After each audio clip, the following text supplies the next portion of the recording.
I'm going to try and keep this video as short as possible. I just wanted to do a quick run through of the basics of Fusion 360 when it comes to specifically doing designs and CAM for plasma cutting on a CNC table. So I'll go through the basics and I'll try and cover, the issues that a lot of people seem to have whenever they're getting started in Fusion 360. And I'm going to start with the very basics too, so if you already know how to draw simple lines and arcs and stuff like that, you can skip ahead. So anyways, we'll start with starting our first sketch. So up here, make sure you're in the solid tab and the design view, and click create sketch, and usually you're going to see it in this view, and you want to click this axis here. Alright, and first we're going to start off by talking about the different types of lines. So we have straight lines, obviously, and everybody knows what that is, but one thing I wanted to run through is a spline. And in Fusion, it's great if you're going to be doing all of your CAM in Fusion as well. There's no issue using splines, and they're great because you can make curves, and it's all in one line. So we hit enter at the end of your line, and you have this single line, and you can change the curvature of it however you want, and that's great, except whenever you go to if you want to export this sketch and import it into another program like Inkscape or CorelDRAW, these splines don't show up in most other programs. You'll import a drawing that has some splines in it, and every spline in that drawing will just be blank. They'll be gone. So I recommend only using splines if you're going to be programming everything in Fusion. Otherwise, just stick to arcs. And to give an example, we'll go to create up here, arc, and then 3-point arc. So what I usually do, say if I wanted to recreate this, I would just make a simple arc here, go off of that, make a simple arc here, and just keep going around like this for however you want to draw that line. So you get the idea. Let me delete all this. So if you're planning on selling files or exporting the drawing into another application to do your programming like SheetCam or whatever, I would steer away from using splines and just use arcs for drawing curves. Alright. Trimming, we're going to start off with the trimming tool, and actually a good way to get into that is text. So if you want to create text in Fusion, you'll come up here, make sure you're in a sketch, obviously, go to create, and then text. Click one point, click the other point, and then from here you just choose whatever font you want. We'll just click a random one. Let's use this one. Bold. Actually, that's a terrible font for CNC. Let's see. This will work. Okay. So I bolded it. You don't have to, but the thicker your text is, the easier it is going to be to cut out. We'll just make this 2 inches tall, and we'll just keep it as, let's see, text. Okay, and one thing to keep in mind here too is you can spread these letters out using this character spacing tool here. So if we just do like 20, you can see it'll spread these out and make it a little bit easier to cut as well. So we'll go ahead and click OK. And as it sits, you can't really do anything with this text, right? So in order to make these into lines that you can actually use, right click on the text and click explode text. And you see all these lines are green, right? So it kind of locks it to where you can't really modify it. So normally, your lines are blue, right? So to get around that, there's two ways you can do that to make this text editable. So you can select it, right click, and do fix, unfix, and sometimes you have to do it twice. So now it's blue. Now you can edit it all you want, right? So another way, let me go back, Control Z, and I'll undo. Another way is what I like to do. I'll just select all of it, do a Control C to copy, and then a Control V to paste it, and then I'll just drag it up here. All right. Now you can see all the points as well. So the reason I do that is I like to have a copy that I can go back to that's unmodified. And so if I, let me get this out of the way. So I'll select it and I hit M on my keyboard to move it, and I'll just drag it down. Well, yeah, there you go. There's another reason why you want to unfix it. You can't move it when it's green. Forgot. So I usually make two copies, and I'll do Control C, Control V, drag this one down here, and delete the green text. And you don't have to do all of that. It's just a preference for me. So if I'm coming in here and I'm editing all of this text and I really screw it up, then I can just come back here and drag this up instead of having to recreate all of that text with the same character spacing and height and all that. While I'm working in my text, I like to turn off the points unless I'm trying to find, a broken line somewhere. I also turn off dimensions and constraints because it's just super annoying when you're trying to work.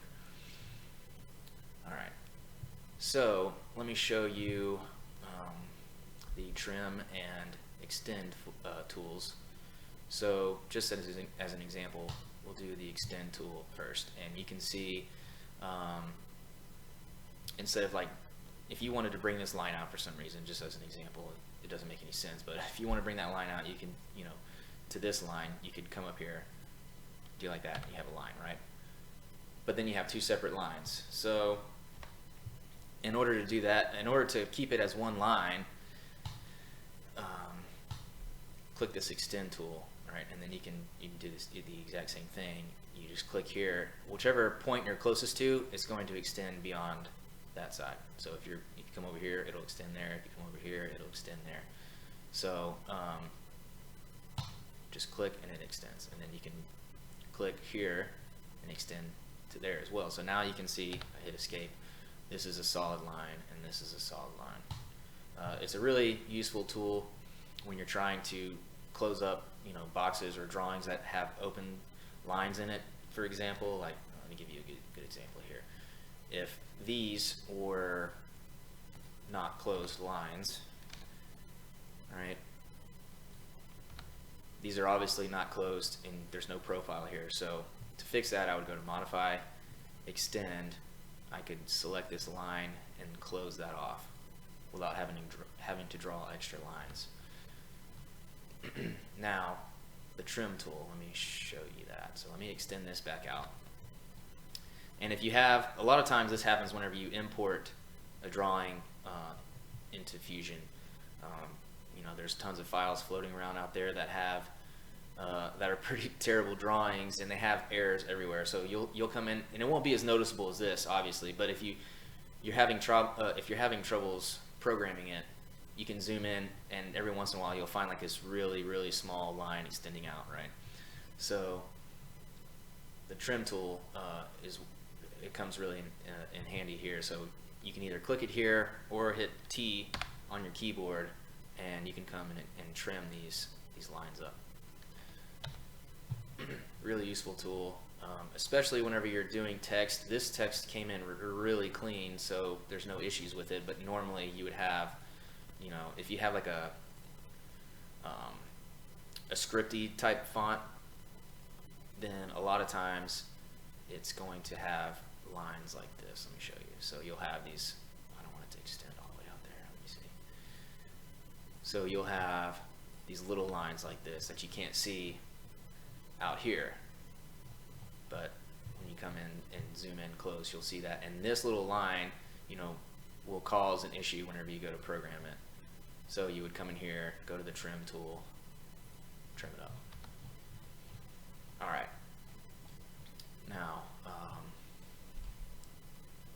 let's do another font real quick so I can show you how to,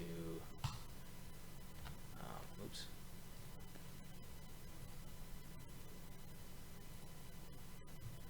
Let's see if I can, let's do an O, and A, D.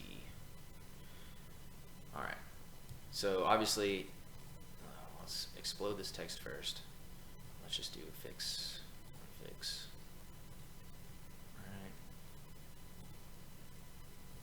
Okay.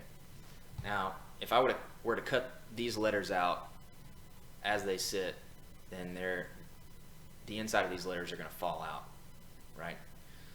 So in order to do that, you need to make them into a stencil font. If you don't already have your own stencil font that you can just create, then this is a way you can make your own stencil font.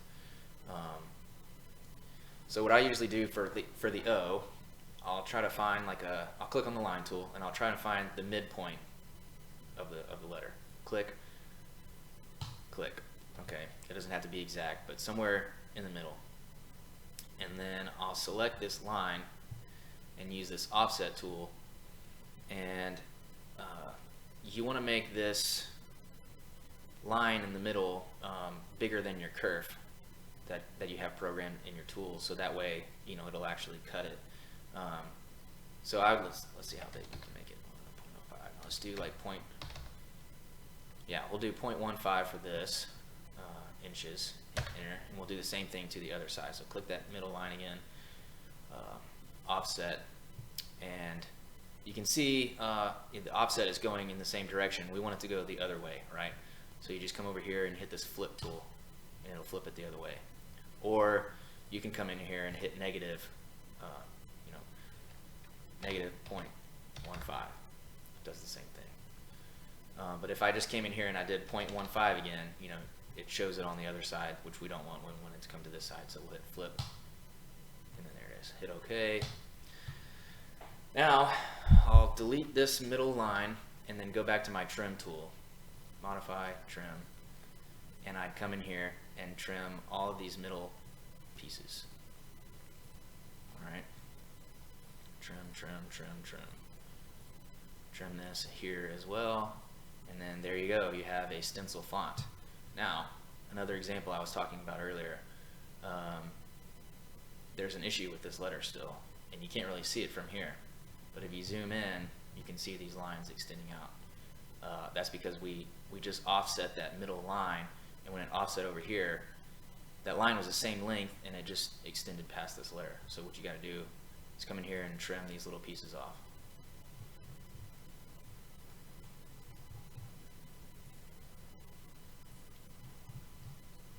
All right.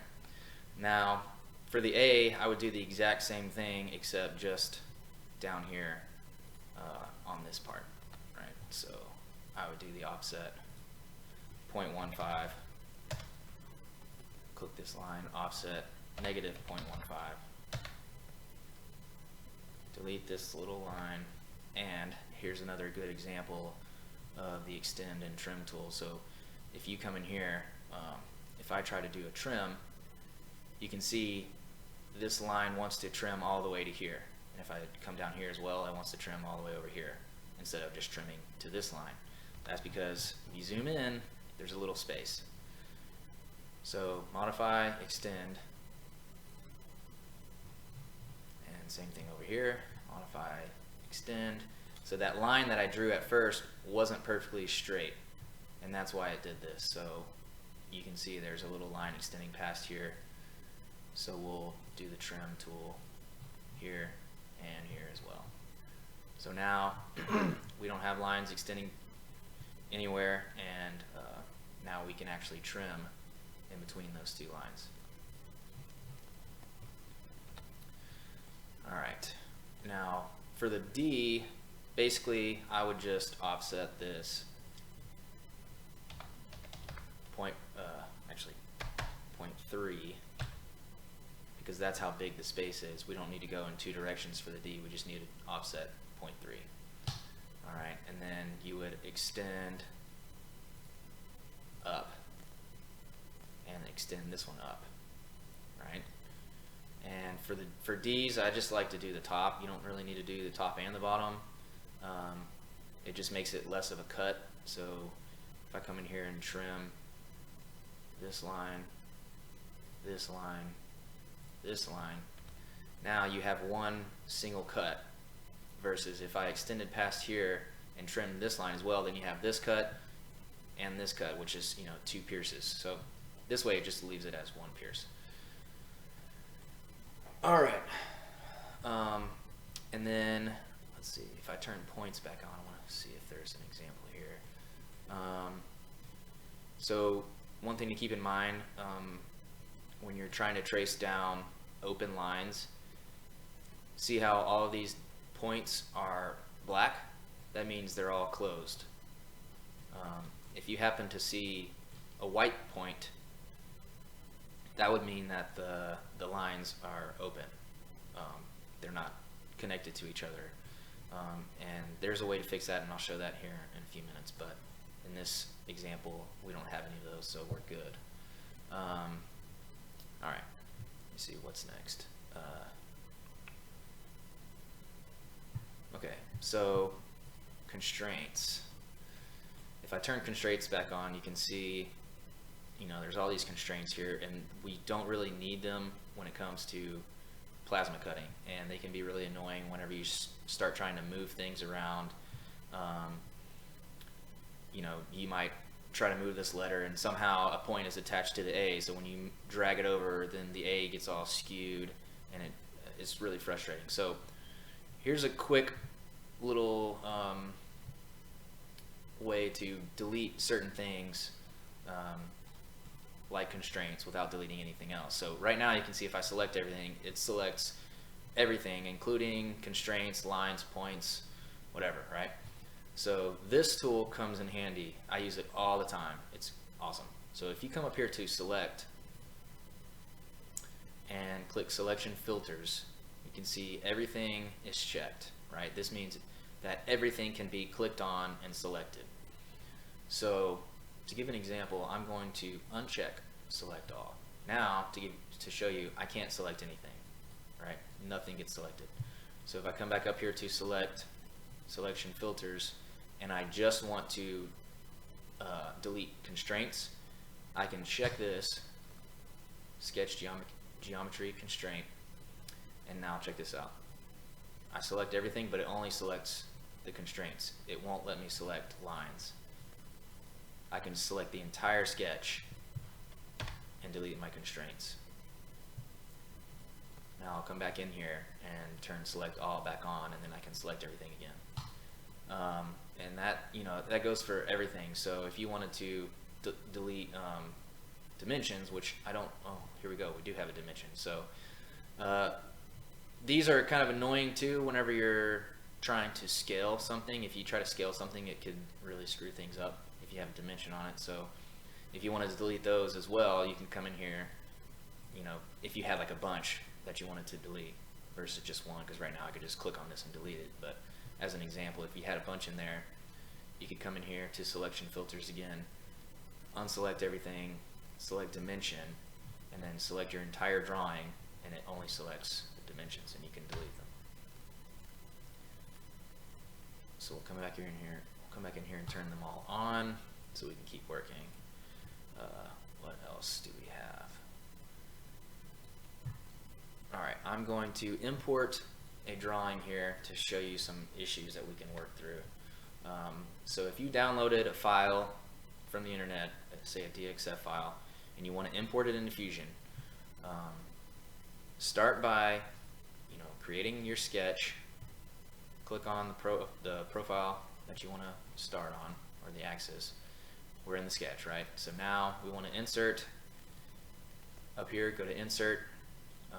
You can click SVG or DXF, whichever format the file is in. Mine is in a DXF format that I'm going to be using. So we already have the plane and sketch selected because we're in the sketch, so you don't have to do that. Just click this folder icon, select DXF file, right? And then go to your file and open it. This is a fire extinguisher mount I found on the internet somewhere. years ago. I don't know where I got it from. But it'll come in here and you can move it wherever you want to. What else is there? There's a bunch of options in here, but you don't really need to do anything at this point. Just drag it where you want it and click OK. Alright, and you can see right off the bat there's some issues with this file. Let's see, profile. Okay, so you can see if you select the profile on and off, it'll show you, basically closed drawings. So this is a closed file. There's no points in here that aren't connected as far as I can tell. But you can see there's no profile on these two drawings. And if you try to program this as is, there's going to be an issue, and you're not going to be able to just select the entire line. So to figure out what's going on here, I'm going to toggle off and back on show points, because right now show points is selected, but when you insert a file, it doesn't show the points for some reason. I don't know, it's weird. So you turn it off, turn it back on, now you'll see all the points. Now this is what I was talking about earlier. Whenever you see these black dots, the black points, those are good, those are closed lines. But if you zoom in, you can see this white point right here, and keep zooming just to make sure it's not like an arc point or something like that. But you can tell this is on a line, and these 2 points for some reason aren't connected, even though they appear to be. So to fix this, there's this constraint you can use up here called coincident, and it constrains 2 points together. Alright, so you can click this and drag over that point, and it connects those 2 points together. And now you can see that that is a closed file, a closed drawing. Right? That one's done. This one, we don't see any white points here. I can zoom in, and there's no white points that I can tell. Right? In Fusion, when I see this, I immediately think there's a line either extending past this line somewhere, or it's too short and it's not connected, in one of these areas in the drawing. So I know this is kind of tedious, and there might be better ways to do this, but the way I do it is to come up here and go to extend, and I can start going and just hovering over these lines, and I can see this extends past, right? So those two seem to be connected. If I come in here, it extends past there. Here it extends past. Alright, so those two are good. I'll come over here and do the same thing. Oh, look at that. That one's super short, so it makes me think maybe it's not connected. So if I zoom in, it doesn't really look like it's not connected, but if I click it, there you go. It extended to this line, and now it's connected. So it can be kind of annoying whenever it's a really complex drawing, but it's usually pretty simple like that. I mean, it might have been one of these lines down here, and it would have taken me a little bit longer, but at least that's something to look for. But now all of these are able to be cut out. Another thing is, I don't know how it came in like this, but you can see like these circles have all these points in it, and I hate that. They're all separate lines. So I mean, I assume this was drawn in some other application other than Fusion. So if it were me, I would just recreate these circles if you can find the midpoint. So if you just hover over and kind of just get those lines to show up like this, you can find that midpoint and redraw that circle. And another selection tool here, you can see you've got all these lines here still, plus the circle you just drew, which is not good when it comes to Fusion. You don't want multiple lines on top of each other. So one way to fix that is you can come in here and obviously select each line, but sometimes it doesn't work out quite like that, and you're hovering over it and wants to select the circle.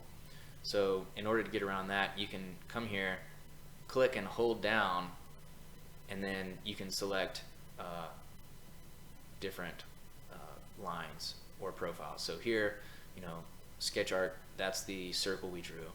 And then control point spline, you can select that, you know, whichever one you want to select, and then you can delete it, right?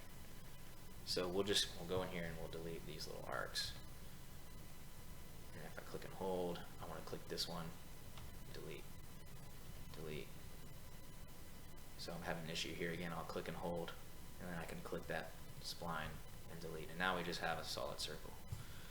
And that's just, you know, I like to have a clean file, so that's why I do that. But let's see, what else can we talk about? So we imported the DXF. We fixed some issues there. Let's say we want to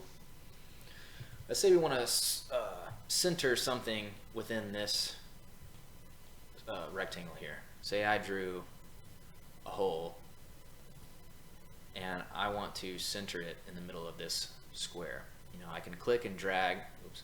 I can click and you know, move this like this wherever I want, but it's going to be hard to kind of center it up, right? So the easiest way for me, and this might not be the best way, but this is how I do it. I'll come in here and I'll draw a line. I'll find this midpoint this way. I'll draw that line, and then I'll find the midpoint this way, draw that line. And then I like to, whenever I move things, so we'll select this and we'll click M on the keyboard. And this is a nice function of Fusion. You know, you can click and drag however you want manually like this, but my favorite way of moving things is by point to point.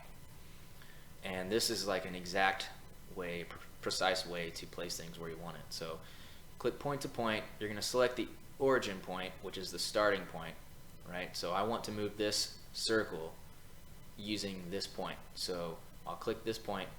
Now the next point that I move it to, it's going to attach that point to it. So the target point is where we're moving to. Just as an example, I'm going to move it right here on this point, and then you can see it went right there. Okay, well, let me uncheck that just to show you. I want it to be right here. Okay, but there's no point there. Sure, there's two lines that are intersecting, but if I click this, I can't select a target point here. So there's a couple ways around that. I'm going to click cancel and show you. You can either, you know, use the trim tool, and now we have a point. Or another way is to just simply draw a line from that intersection there. Now if I come in here and move this point to point, origin point, I'm going to select the circle. Target point, I'm going to select right here, and then click OK. And now it's perfectly centered in this rectangle. And then I would just come in here and delete these lines. Alright. Now, if I wanted to start programming this, let me turn off points. And a couple things to keep in mind. This drawing doesn't have any relief cuts in it, and a relief cut or relief lines, I guess you could call them. If you don't know what they are, they're just to help bend a part in a certain spot. So if I came in here and I drew a line like this, all right, and then a line here, and I cut this out, it would, if you program it correctly, it'll cut this line straight across here and here. And then when it's after it's cut out, you can put this in a vise and just kind of bend it over by hand right on these lines. It makes it have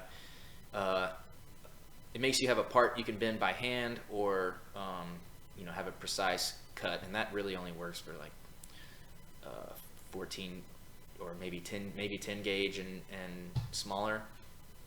I wouldn't really use a single line relief cut for anything thicker than 10 gauge, in my opinion. But if your drawing doesn't have any relief cuts in it, then the easiest way to program the cut would be to extrude these drawings. So let me click Finish Sketch, and we're going to come up here to the Extrude tool, and we'll select the profile of each of these.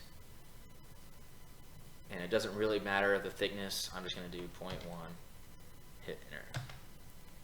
So now we have, if I were to like rotate around it, you can see we have like an actual part, right? So this makes it really simple to program the cut. If I come over here to manufacture, if you don't know how to set up this, if you don't know how to create a setup and get started with programming this, I would check out Langmuir Systems YouTube channel, and they have really good videos on how to create your setup. I'm gonna go through it really quick and not explain it in too much detail because you should already know how to do this part, but I'll keep it really simple, and hopefully it'll help if you don't already have that knowledge. But anyways, so let me cancel. I came up here to manufacture, and first thing you got to do is create a setup.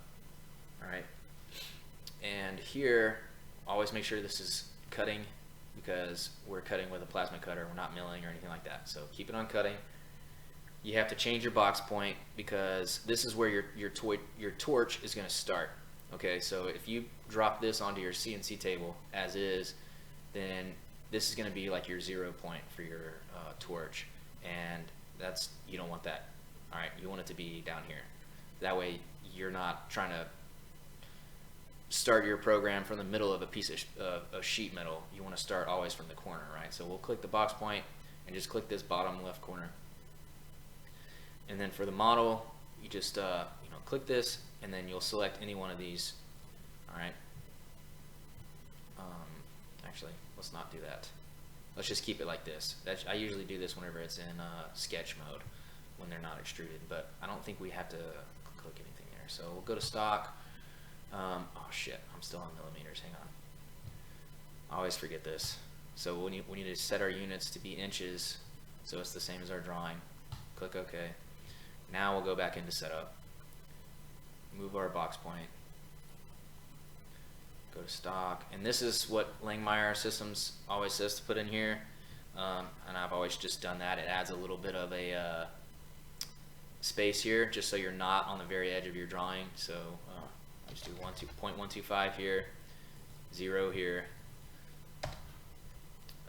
then go to the post process tab, and this is just basically naming your program, right? So we're just gonna fire extinguisher. I don't even know how to spell that, so I'm just gonna say fire. Click OK. Okay, so maybe I do need to select. Let's see. No, let's go back. Okay, so let's start over from here, and it wants you to select every model. So we selected them all. I'm usually not cutting multiple things out at once. I'm usually just doing one part, so I got a little confused. But you have to select all the bodies if you're doing it as bodies. Everything here is still the same.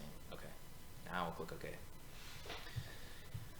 Now, what I really wanted to show is the cutting profile, and how having an extruded part makes that easy.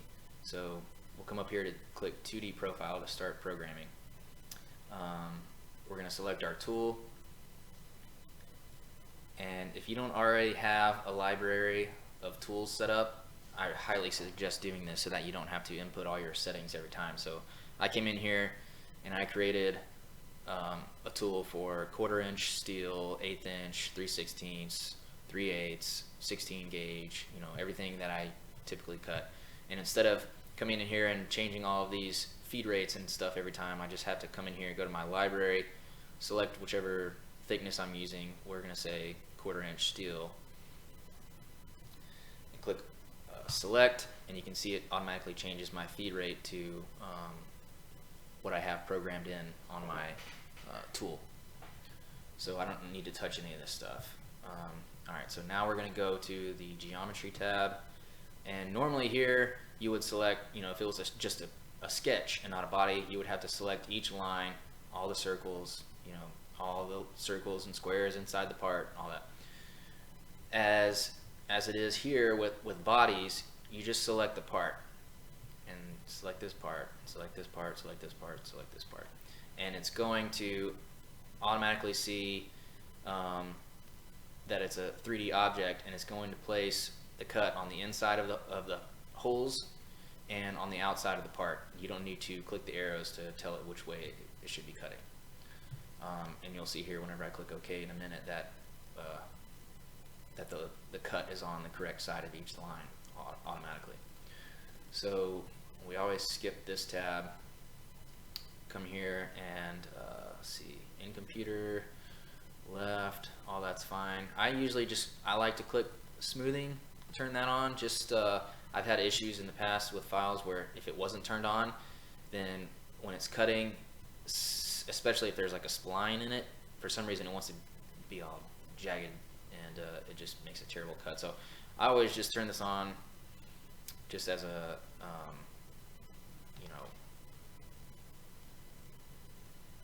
it's just a preference, just in case there's a file or a line in there it doesn't like.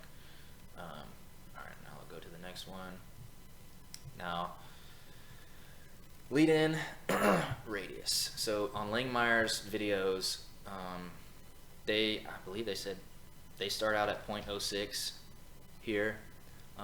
They do a 90-degree sweep angle. I'll show you what all this means here in a second. And then lead in distance, 0.06. This is what I think Langmeyer systems say to start with.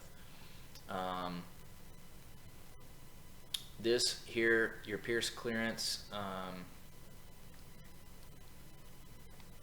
Yeah, so this is, I don't ever touch this. I honestly think it's basically the same as your kerf, or close to it. I just always leave that as is, unless I'm doing a relief cut, and I can show that. Well, actually I have a different video on that, so if you want to learn how to do a relief cut, just go watch that.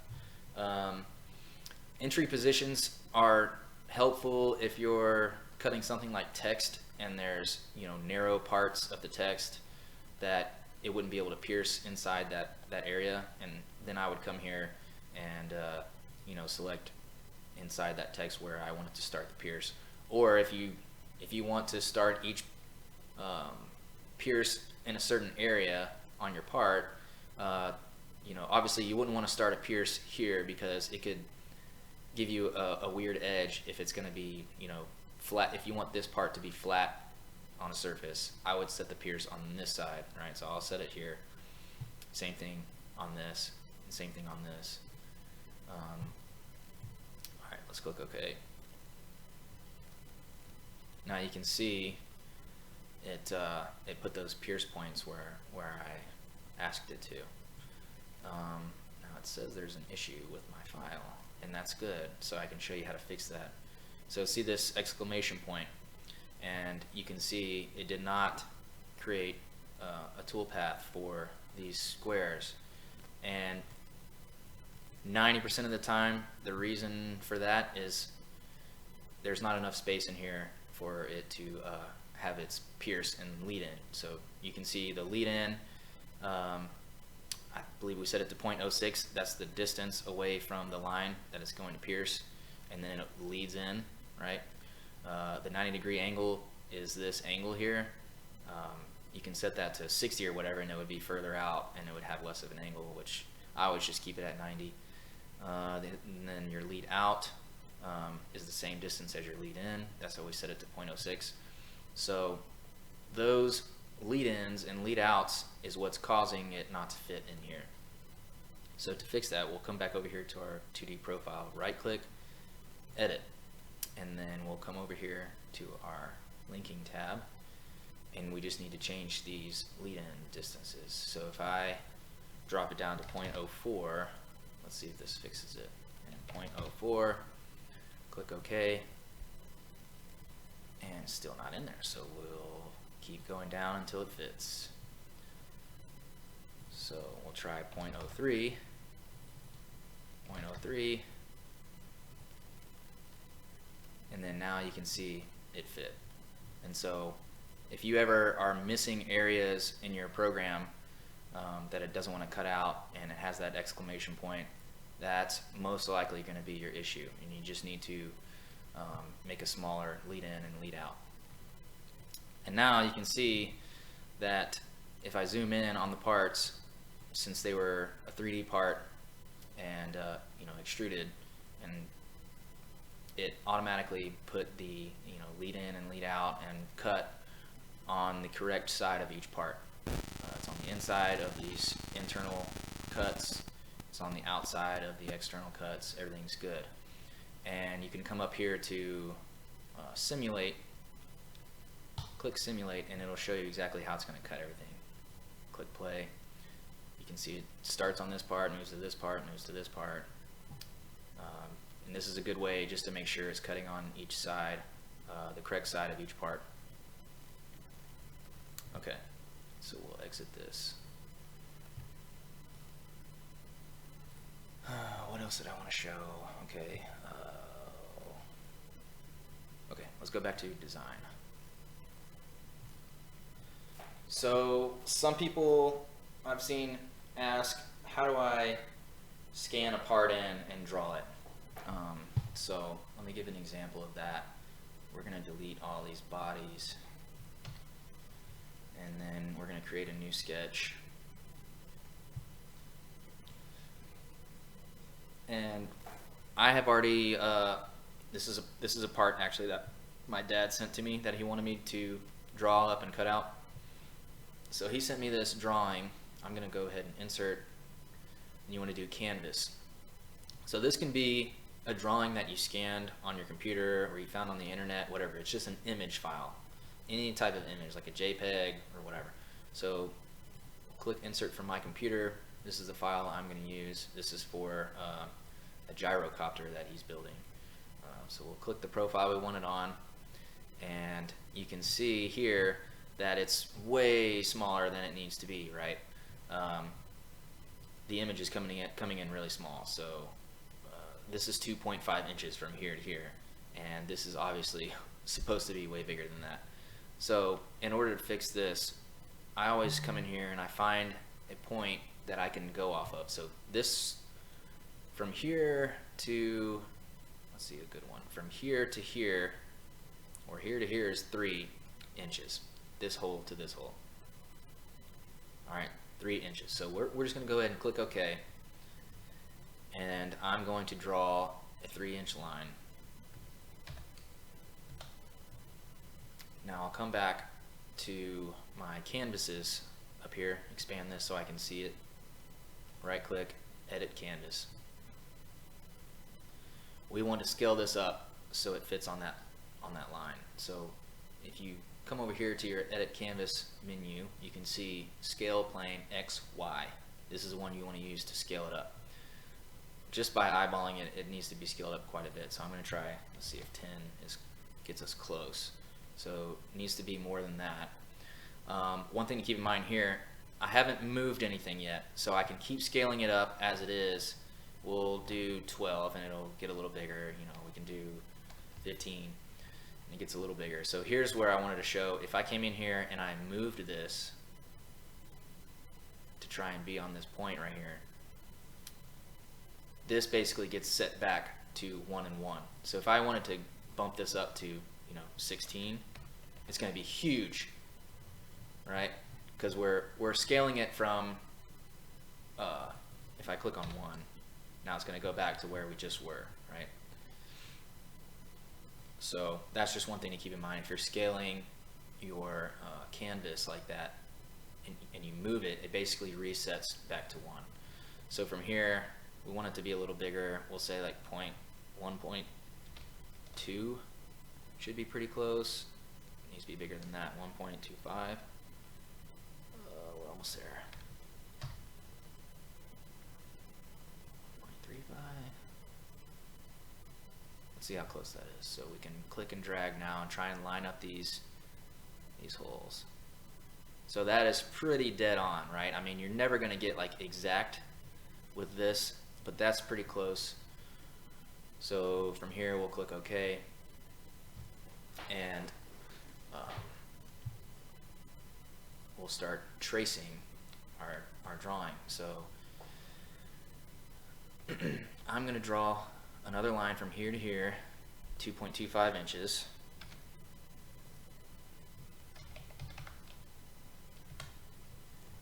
And you can see that his drawing doesn't really match his dimensions. So this is an issue I had with him. I had to tell him, you got to redraw this, man, because it's not right. But anyways, just to give you an idea how to trace, you're basically going to come in here and follow all these lines, trace all these lines. And what I did is I came back in and did a fillet on these lines afterwards. So for me, I'll draw here to here, escape, I'll do another line, click here to here, another line. We're not worrying about closing these lines off yet. We're just drawing the straight lines. All right. Now from here, I would go to modify, extend, and extend these lines to each other. Okay.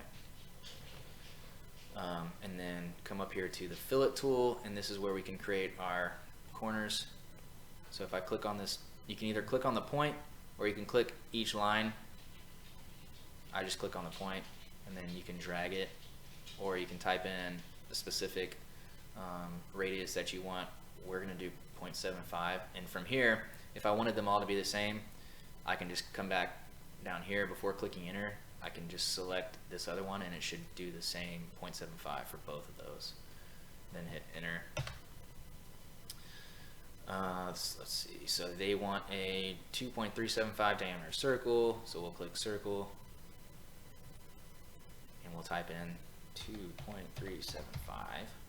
And another thing to keep in mind, whenever you're doing holes that need to be, you know, at least this big, if I were to type in 2.375 and go cut it on my table, it's going to end up a little bit smaller than 2.375, just because it's not exact. Whenever you cut it out, there's going to be like a little bit of a bevel on the cut, and it just makes it a little bit smaller than what your dimension is. So I usually bump it up a little bit, and we'll do like 2.4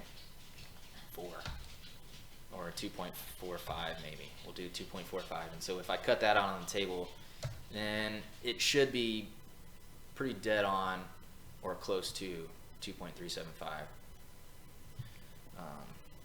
And then to create these, I'll come in here and I'll do an arc. We'll click this point here, grab that, here to here, and I'm just closing these with arcs. And this one actually probably should have been to right here, so let me see if I can click and drag that. Alright. Now we'll create an arc. And there we go. And now if I come and toggle off this canvas, then you're left with just the part. And here is, oh, you know what? I forgot the holes here. So he wanted these holes to be a certain distance apart. I already did the dimensions, so all we need to do, okay, so that point is for the arc. Okay, so we'll create circles, and he wants them to be, how big? 0.25. So we need to come in here and draw a 0.25 circle,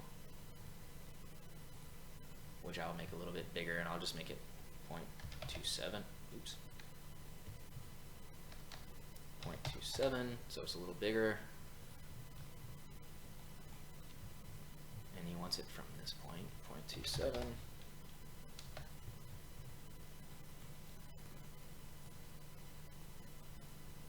0.27.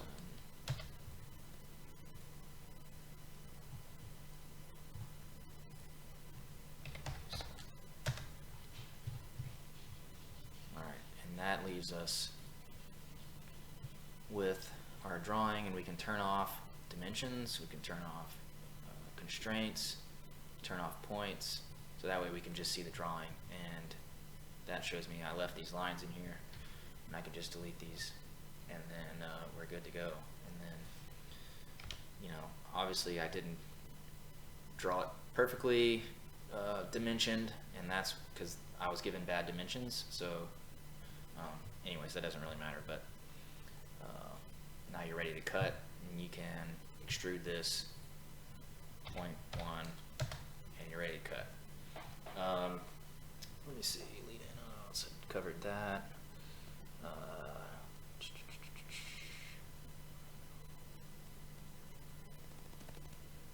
scaling. I forgot to mention that. Okay, let's go back into this sketch. So another thing to keep in mind, whenever you extrude, like I just did, it automatically hides that sketch that we just created. So if I were to come in here and delete this body, you're wondering, oh, where the heck did my sketch go? It's still there, it's just hidden. So you have to come in here and turn this eyeball on, and there it is. So we'll go back into the sketch, edit, and say the customer came back to me and they said, I want this to be twice as big. So we can sketch this. We can do a sketch scale on this, and it'll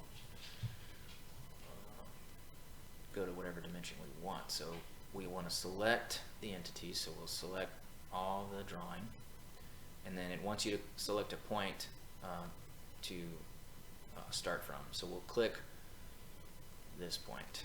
Right now, how big do you want it? Well, we're going to do twice as big. So we hit 2, enter. There we go. Boom. Easy. Very easy to scale up and scale down. If you want it to be half as big, you can select it, modify, sketch scale, select your point, 0.5, and now we're back to that size. Okay, now say you wanted to create a pierce point. I know this is a topic on the Facebook group. I've seen quite a few times people asking, how do I just do a real simple, quick pierce where I want to have a hole, right? Say you wanted this to be an exact, perfect hole that you drilled. You know, using the CNC table to cut a 1/4 inch hole, it's not going to be exact. My dog's trying to come play with me right now. Sorry for the noise. I'm going to delete this and show you how to program that. So let's say we wanted to create that pierce point on this little, the midpoint of this arc. So basically, if I were to draw, let me find that. Where did it go? There it is. A circle here, you know, on that arc. That is our center point right here for a pierce point.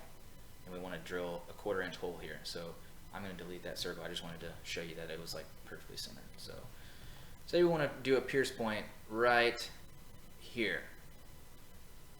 I'm going to click there and draw a line, very, very short line, like 0.01.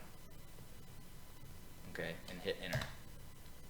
It is a extremely small line, basically the size of just a point if you don't zoom in.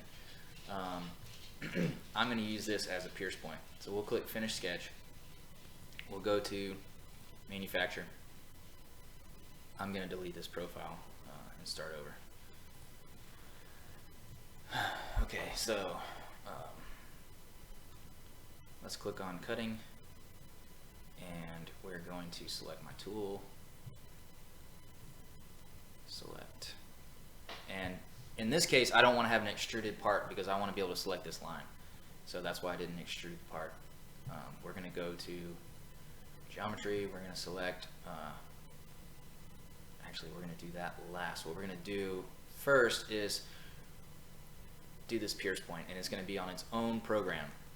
Alright, so what we'll do, we're going to come in, zoom in, and we'll select this line, and you can see it wants to pierce and cut the line way over here, which we don't want to do that, because by default when you come to passes, the passes tab, sideways compensation right here, it's going to cut to the left of the line. Okay, we don't want that. So to fix that, we want it to cut right on this line. So we're going to click this drop down and click center. Okay, and that's going to put that there.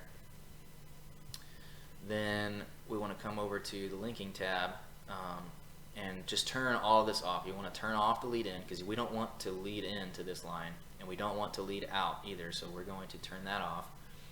And the pierce clearance, we're going to turn that off because we don't want it to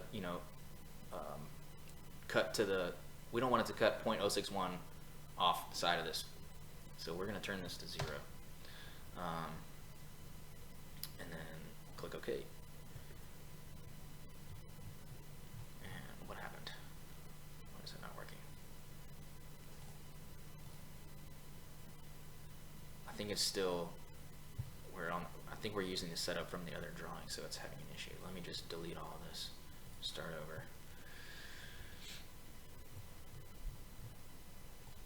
Alright, I may be wrong, but we're going to try it.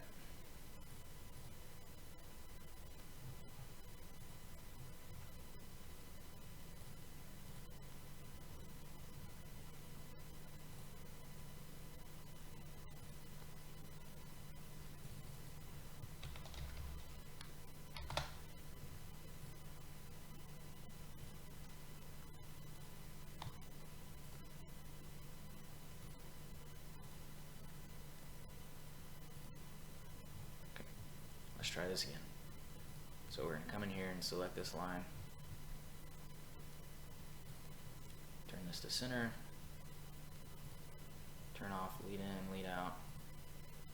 Set this to 0. Click OK. There we go. Okay. Now it's programmed to cut straight on this line. And if we go to simulate with machine, click play, you can just see it just went bzz, and that's it. So you can tell it's just on that line, it's not to the side of the line. So we'll exit simulation, and now you're probably thinking, well, all you did was program that cut, now what? We have to program the rest of the part. So here's where it can be a little tricky, but it's not too bad. So to program the rest of the part, you want to come up here to the setup, not the 2D profile, but the setup, right click it, go to new operation, cutting, and create a new 2D profile. From here, it automatically brings in the same tool and settings you used in the previous profile. We'll go to geometry. We're going to select all these holes. Make sure they're on the inside, and then we'll select this outside line, and it is on the outside. And if you don't know how to do this, you can, select this arrow and it flips it to the inside, which we don't want to cut on the inside, we want to cut on the outside. And on inner holes and inner cuts, you want them to cut on the inside of the line, not on the outside. Then we'll go to passes, and in this case, this is going to be a normal cut. We want it to be left condensation, so leave all this the same. Go to linking, and we'll just do our normal lead-in point. Oh crap, I hit enter on accident. Come back in here and edit.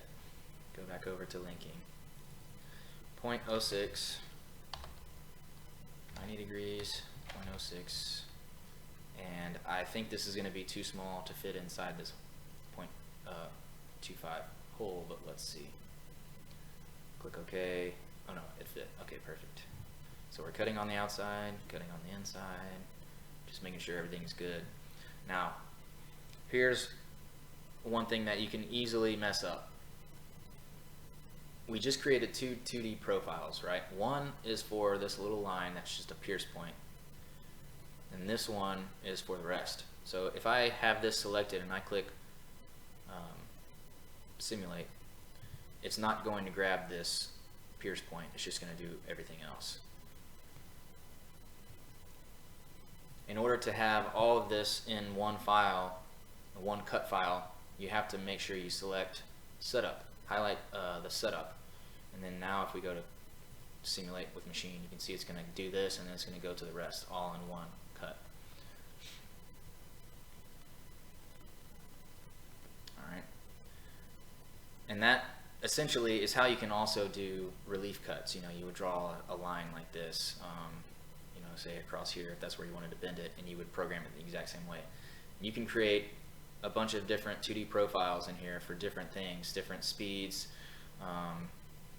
drawing on or cutting on a line versus on to the side of the line or whatever. So as long as you have this setup highlighted, then you would click post process, and it's going to create that as, it's going to have all of these 2D profiles with that one cut. I don't think I need to show all this stuff, so we'll exit here, but this is where you would create your cut file and bring it to your table. So I think that's really all I wanted to cover. Trimming, extending, line, spline, okay. Yeah, that's all I wanted to cover in this. I think I went way over time. But if you have any questions, or you want me to cover other specific things, let me know. Leave me a comment or whatever, and I'll make a list of some stuff that you guys want to see.